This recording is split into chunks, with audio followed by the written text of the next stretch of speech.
Hey everybody, it's Barry here from Power Apps Academy. Welcome back for another tutorial video. Today we're going to be looking at the switch statement in Power Apps and how we use it to filter a gallery, all the items in a gallery which we import from like a SharePoint list or a table in a database. We load it into our gallery and there might be a lot of items in there, and we want to give our users of our app a way to find things in there using filters. So it might be a purchase order number in a list of purchase orders, which is a long list, or it might be who raised the purchase order, or what was the supplier name, or anything like that.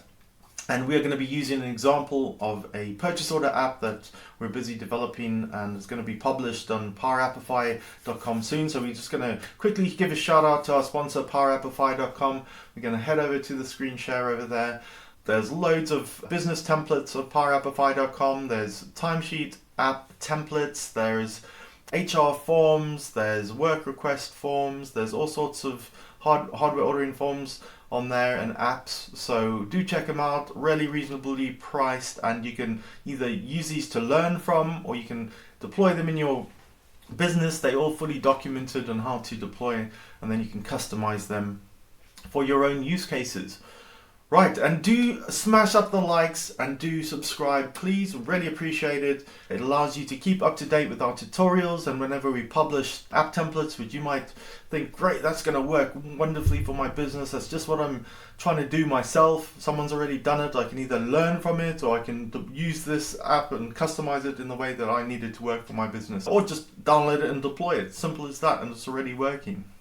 Save you hours, and you can look like a Power Apps hero. Do check them out. So this is the purchase order app that we are busy working on, which will be released shortly. Let's just go back to the main screen. You can see here there's loads of purchase orders in here. There's ways of creating new purchase orders, editing suppliers, having ship to codes, all sorts of things. But today we're going to be looking at this part, which is searching all purchase orders. So basically there's all the purchase orders here. I can either search for it by requester name. I'm the only requester at the moment. There is a supplier name, so whatever the supplier is, I can select there. Well, there's only 2 here, but it could be tens or however many suppliers you have. By the status, so whether it's approved or cancelled. There's also an approval flow built in here, so it might be pre-approved or waiting to be approved. At the moment we've only got 2, so depending what it is, the status is that are available in the list as to how many you will have listed here, or the PO number. So you can see I can just select the PO number to find the PO. This is a drop down list. You could also have it as someone to fill in the actual value, and then it will filter it out. So let's head into the settings and see what's actually going on here. So on the right hand side we've got a radio box. This radio box over here is called radio_filter type, and there's 4 values, 1 for each radio button. Requester name, supplier name, approval status, and PO number. So those, whenever I select one, the value of that radio filter type will become whichever one is selected.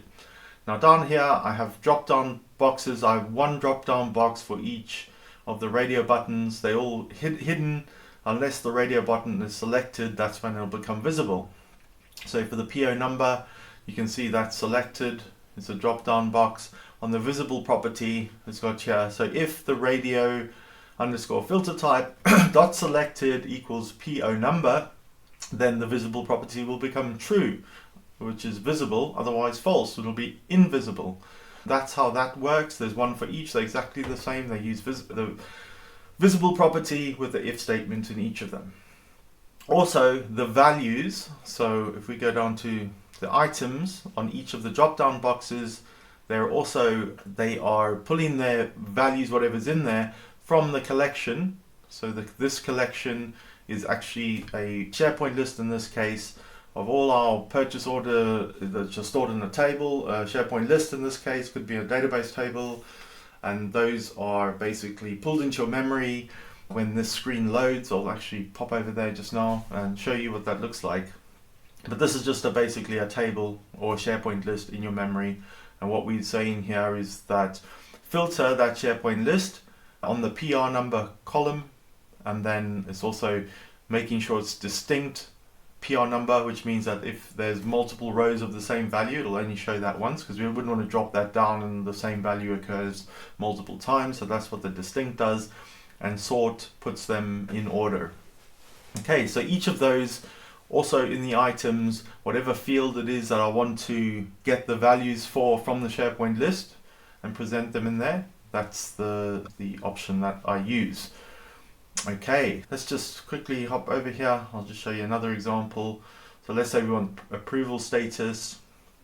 You can see I've got approved and cancelled. Those are the only two statuses I have in the list. That's why I've got approved and cancelled. If I had pending approval in any of my purchase order statuses, then that would also appear in the list. And that's, again, how I'm using the items. This filter is basically whatever's in the list for that report status column. That's what's going to be shown in this drop-down list, but also distinct. So there's only one of each. So those are really important features in here. Okay, so we have that. Then, oh yeah, I was going to show you quickly on the reporting screen on the on visible. Let me just go to the top here. You can see this is the ClearCollect where I'm loading this collection in here. So that's basically taking this table in, which is my requisition summary table in SharePoint, and it's loading it into this collection in my memory so I can work with it locally. Otherwise I'm going to have delegation issues, I'm going to have performance issues. We have all sorts of issues, so we load it locally into our memory so it can be really quick to work with that information, especially with longer lists and more data. Right, now on this left-hand side, we have our gallery. If I click at the bottom, that you can see our gallery is selected. And within our gallery, we have our items. And now we're using a switch. All right, we got a switch over here, and then it's looking at our radio box, and it's saying whatever the selected .value is, and that's going to switch through them. So before we talked about, we had 4 in there. So we've got requester name, supply name, approval status, and PO number. So what we're saying is if it's a requester name, then we're going to filter that collection memory, that SharePoint list that's in the memory, by the drop-down list where the requester name equals the drop-down list selected value. So whatever the value in there, filter that SharePoint list with that value.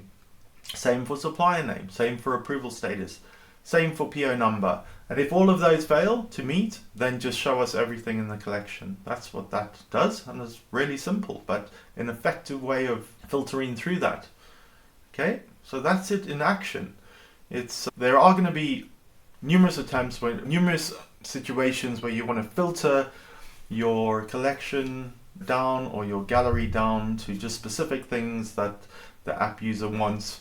And you want to give them lots of options, and the drop-down list where they're selecting is actually populated from the SharePoint list as well.